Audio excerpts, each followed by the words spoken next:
तो नमस्कार, स्वागत है आप सभी का एजुकेशन मंत्रा में। दोस्तों, इस वीडियो में बहुत सारी इंपॉर्टेंट अपडेट्स पर हम डिस्कशन करने वाले हैं जो विद्यार्थी जीवन से संबंधित हैं और साथ ही साथ प्रतियोगी परीक्षाओं के छात्रों को लाभान्वित करेंगी। तो दोस्तों, वीडियो सेशन में हम बेसिक शिक्षा विभाग, एडेड जूनियर शिक्षक भर्ती, सीटेट 2022, दरोगा भर्ती, लेखपाल भर्ती और कोरोना काल में 1.5 लाख से अधिक भर्तियों इत्यादि पर चर्चा करेंगे। लेकिन इसके पहले सीटेट 2022 की प्रिपरेशन करने वाले छात्रों के लिए एक छोटी सी इन्फॉर्मेशन। आज हम बात करेंगे सीटेट 2022 की बेस्ट बुक के बारे में जो चक्षु पब्लिकेशन की है। इस पुस्तक की अगर खास बात करें तो ये सीटेट के नवीनतम पाठ्यक्रम पर आधारित है। 3000 से अधिक बहुविकल्पीय प्रश्नों को अध्यायवार व्याख्या सहित उपलब्ध करवाया गया है। 4 सॉल्व्ड पेपर भी उपलब्ध करवाए गए हैं। ये पुस्तक आपको ऑनलाइन और ऑफलाइन दोनों मोड में अवेलेबल है। ऑनलाइन के लिए लिंक डिस्क्रिप्शन बॉक्स में है, ऑफलाइन के लिए किसी भी नज़दीकी बुक स्टॉल पर कॉन्टैक्ट कर सकते हैं। इतना ही नहीं, चक्षु पब्लिकेशन की तरफ से सीटेट स्टडी गाइड के साथ ही साथ सीटेट का प्रैक्टिस सेट भी उपलब्ध करवाया जाता है, जिसमें 2000 से अधिक बहुविकल्पीय प्रश्न हैं, 7 सॉल्व्ड पेपर हैं, 10 प्रैक्टिस सेट भी उपलब्ध करवाए गए हैं, जिनकी मदद से आप अपनी प्रिपरेशन को और भी ज़्यादा मजबूत कर सकते हैं। तो देर किस बात की, चक्षु पब्लिकेशन की बेस्ट बुक के साथ सीटेट 2022 को क्रैक। दोस्तों, देखा जाए तो नई प्राथमिक शिक्षक भर्ती का इंतजार 3-3.5 साल से लगातार छात्र कर रहे हैं और ये विज्ञापन कह लें तो 2018 में लास्ट दिसंबर तक आया था और जो सुपर टेट का एग्ज़ाम था वो 6 जनवरी 2019 को हुआ था। तब से कोई भर्ती देखने के लिए नहीं मिली है। अब ऐसे में छात्र लगातार परेशान हैं। पैब की रिपोर्ट हो गई, चाहे वो आपकी केंद्र सरकार की रिपोर्ट हो, चाहे वो कोर्ट का हलफनामा हो, हर जगह देखा जाता है तो आंकड़ों में जो नई प्राथमिक शिक्षक भर्ती है वो नज़र आती है। लेकिन कहीं ना कहीं देखा जाए तो बेसिक शिक्षा विभाग के अधिकारी और बेसिक शिक्षा मंत्री जी खुद इस बात पर कोई स्पष्ट जवाब नहीं देते हैं। कल की डेट में भी छात्रों ने मुलाकात एट लास्ट कर ली थी। पहले उनके पिताजी से मुलाकात हुई थी, स्वास्थ्य खराब होने के कारण कुछ वो मुलाकात करने में हिचकिचा रहे थे, लेकिन एट लास्ट जब वो निकल रहे थे मीटिंग के लिए, एक इम्पोर्टेंट मीटिंग थी बेसिक शिक्षा विभाग की ही, तो उसके संबंध में छात्रों ने मुलाकात की थी। कुछ 1 मिनट चलते चलते मुलाकात हुई थी, जिसमें 2 मुद्दे रखे गए थे। पहला ट्रांसफ़र का मुद्दा था, जिसके लिए उन्होंने कहा था कि बहुत जल्द ही इसके लिए जो आदेश है वो आने वाले हैं, बस आदेश होने बाकी हैं और देर शाम आदेश आ भी गया था। वो बात मंत्री जी की सही निकली। और दूसरी जो बात की गई वो की गई कि बेसिक शिक्षा विभाग में नई प्राथमिक शिक्षक भर्ती कब आएगी। तो इसके जवाब में मंत्री जी ने यही कहा था कि बेसिक शिक्षा विभाग में हम बहुत बड़े परिवर्तनों की तैयारी कर रहे हैं, बहुत बड़े परिवर्तन होंगे आगे आने वाले समय में और उन परिवर्तनों के चलते हम लोग अभी विभागीय कार्यों में व्यस्त हैं। और साथ ही साथ उन्होंने ये भी कहा है कि हम आपके ही कार्यों में लगे हुए हैं।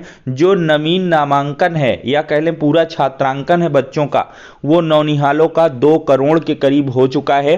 अब ऐसे में हमें कार्य योजना तैयार करनी है कि किस प्रकार से बेसिक शिक्षा विभाग को कायाकल्पित किया जाए।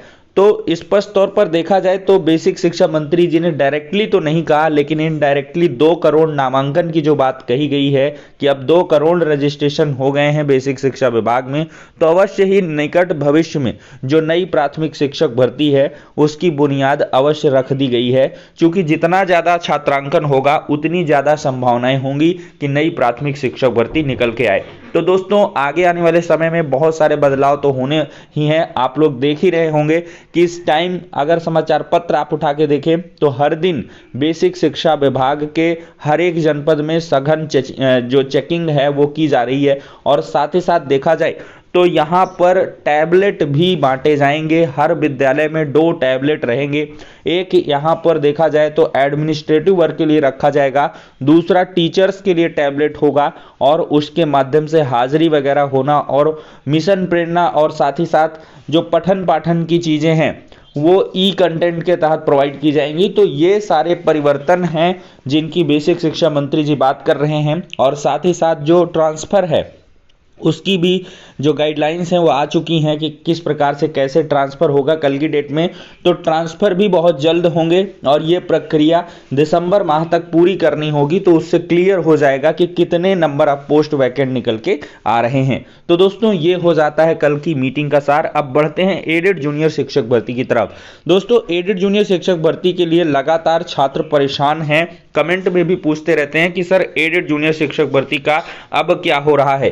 तो दोस्तों देखा जाए तो लगातार जो छात्र हैं वो मुलाकात कर रहे हैं और विभागीय अधिकारियों के माध्यम से माने तो पीएनपी के एक विश्वसनीय सूत्र के माध्यम से ये इन्फॉर्मेशन मिली है कि अभी पीएनपी पूरी तरीके से तैयार नहीं है और रिजल्ट के लिए उन्होंने कहा वक्त लगेगा, और वो तो काफ़ी लंबी डेट बता रहे थे कि ये आपका रिजल्ट 10 अगस्त के बाद ही कभी आ सकता है। इसके पहले 15 अगस्त तक उन्होंने बताया कि 15 अगस्त कुछ कार्यक्रमों में व्यस्तता के चलते, क्योंकि जो बड़े कार्यक्रम हैं वो 15 अगस्त में इस बार किए जा रहे हैं, उसकी आप लगातार मॉनिटरिंग देख ही रहे होंगे उत्तर प्रदेश के अंदर।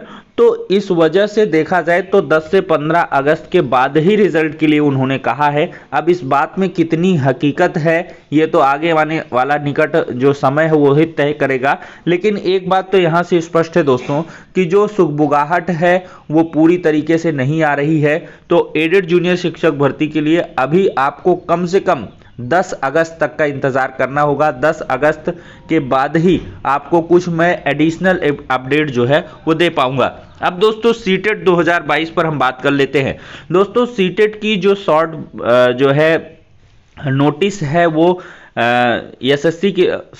सीबीएसई की तरफ से आ चुकी है, लेकिन इसकी जो विस्तृत बुलेटिन है वो अभी जारी होनी बाकी है। और सीबीएसई ने क्लियर भी कहा था कि जो ऑनलाइन आवेदन है उसके लिए और साथ ही साथ जो विस्तृत गाइडलाइंस हैं उसका नोटिफिकेशन जल्द आएगा। और सीटेट इसके पहले ऐसा ही करती है, एक शॉर्ट बुलेटिन के माध्यम से बता देती है कि किस प्रकार से हम कैसे सीटेट को कंडक्ट करेंगे, और फिर 10 से 15 दिन के भीतर उनका पूरा विस्तृत गाइडलाइन आ जाता है और एक दिन बाद ही जो ऑनलाइन आवेदन है वो शुरू हो जाता है। दोस्तों इस प्रकार की खबरें आपको प्रतिदिन देखने के लिए मिलेंगी। जागरण जोश की तरफ से भी बताया गया कल की डेट में कि CBSE CTET 2022 registration expected to begin today.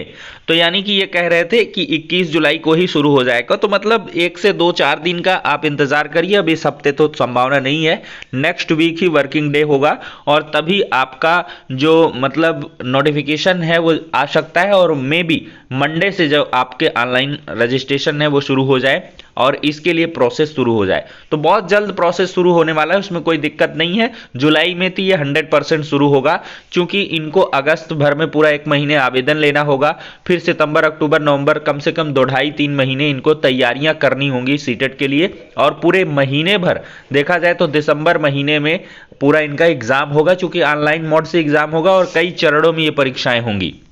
काफ़ी सारे चेंजेस को लेकर सीटेट 2022 कंडक्ट होने वाला है, तो इस वजह से आप लोग लगातार तैयारी इसकी नए ढंग से करते रहे। और दोस्तों दरोगा भर्ती 2021 जो परीक्षा है वो विवादों में है और पर्याप्त साक्ष्य और सबूते के आधार पर जो लगातार सुनवाइयों का दौर है वो कोर्ट में जारी है और ये भर्ती परीक्षा निरस्त भी हो सकती है। इसकी बहुत ज़्यादा संभावनाएं निकल के आ रही हैं, क्योंकि छात्रों के पास जो सबूत है वो काफ़ी ठोस हैं। और साथ ही साथ देखा जाए तो आपने देखा होगा अनुराग ठाकुर जी भी इसमें लगे हुए हैं, अमिताभ ठाकुर जी, तो वो भी लगातार इस केस में बने हुए हैं और वो भी लगातार इसकी पैरवी करते हुए नजर आ रहे हैं। और साथ ही साथ इसके लिए लगातार जो धरना प्रदर्शन है वो भी देखने के लिए मिल रहे हैं। अब देखते हैं कि यहाँ पर एट लास्ट क्या होता है, लेकिन यहाँ पर दरोगा भर्ती परीक्षा एक गहरे विवाद में है और इस परीक्षा में कुछ भी हो सकता है। अब दोस्तों हम बात करेंगे लेखपाल भर्ती परीक्षा के बारे में। दोस्तों इस प्रकार की जो कह लें कि पोस्ट है वो वायरल हो रही थी और ये कल की डेट में कि यूपी SSSC में 1-2 दिन में मीटिंग होगी। राजस्व लेखपाल की परीक्षा 31 जुलाई को पुनः स्थगित की जा सकती है। पीसीएस 2021 का इसमें हवाला दिया गया कि 31 जुलाई को एग्जाम होगा और 28 अगस्त डेट बताई जा रही है। तो दोस्तों ये पूरी तरीके से फर्जी है, इस पर ध्यान ना दें। आपकी जो परीक्षा है वो तय समय 31 जुलाई को ही 100% होने वाली है, इसमें कोई दो राय नहीं है। UPSSC की इंटरनल इन्फॉर्मेशन के आधार पर हम आप सभी को इन्फॉर्मेशन प्रोवाइड कर रहे हैं कि वहां पर तैयारियां जोरों पर है और ये कोई छोटी सी परीक्षा है यूनानी आयुर्वेद वगैरह की। 31 जुलाई को पीसीएस की कोई परीक्षा यहां पर नहीं होने वाली है 31 जुलाई को, इस वजह से आप लोग निश्चिंत रहें। और जो तय शेड्यूल है वो पूरी तरीके से अन्य परीक्षाओं को देखते हुए ही बनाया गया है, जिससे कि कोई बड़ी परीक्षा ना टकराए, जिससे कि छात्रों का नुकसान हो। तो परीक्षा दोस्तों आपकी 31 जुलाई को ही फिक्स है और इसके लिए आप पूरी तरीके से तैयार रहें। पेट 2022 को भी कंडक्ट कराते हुए यहाँ पर लेखपाल भर्ती और इसके बाद जूनियर असिस्टेंट भर्ती और साथ ही साथ UPSSC लोअर पीसीएस इत्यादि के जो एग्जाम है वो बहुत जल्द लेगा और उसके लिए पेट 2022 मांगा जाएगा। तो इस वजह से आप लोग तैयार रहें। अब दोस्तों लेखपाल भर्ती 6000 प्लस पदों पर आएगी, ये भी तय है। अब देखा जाए दोस्तों तो 15वीं राष्ट्रपति निर्वाचित हुई हैं महामहिम द्रौपदी मुर्मू, पहली आदिवासी और दूसरी महिला हैं। 25 जुलाई को लेंगी सर्वोच्च पद की शपथ। तो हमारी तरफ से, हमारी पूरी टीम की तरफ से इनको बहुत बहुत बधाइयां। और देखा जाए तो एक बड़ी उपलब्धि है मुर्मू जी की, आजाद भारत में जन्म लेने वाली पहली राष्ट्रपति बनेगी। देखा जाए दोस्तों तो कोरोना काल में केंद्र में 1.5 लाख से ज्यादा भर्तियां हुई हैं। संघ लोक सेवा आयोग यूपीएससी एसएससी IBPS ने वर्ष 2021-22 में 1.5 लाख से ज्यादा उम्मीदवारों का चयन किया है। यह जानकारी दोस्तों देखा जाए तो कार्मिक राज्य मंत्री जितेंद्र सिंह ने बृहस्पतिवार को राज्यसभा में दी हुई है। तो फिलहाल के लिए दोस्तों सारी अपडेट्स हो जाती हैं, नेक्स्ट वीडियो में मिलते हैं।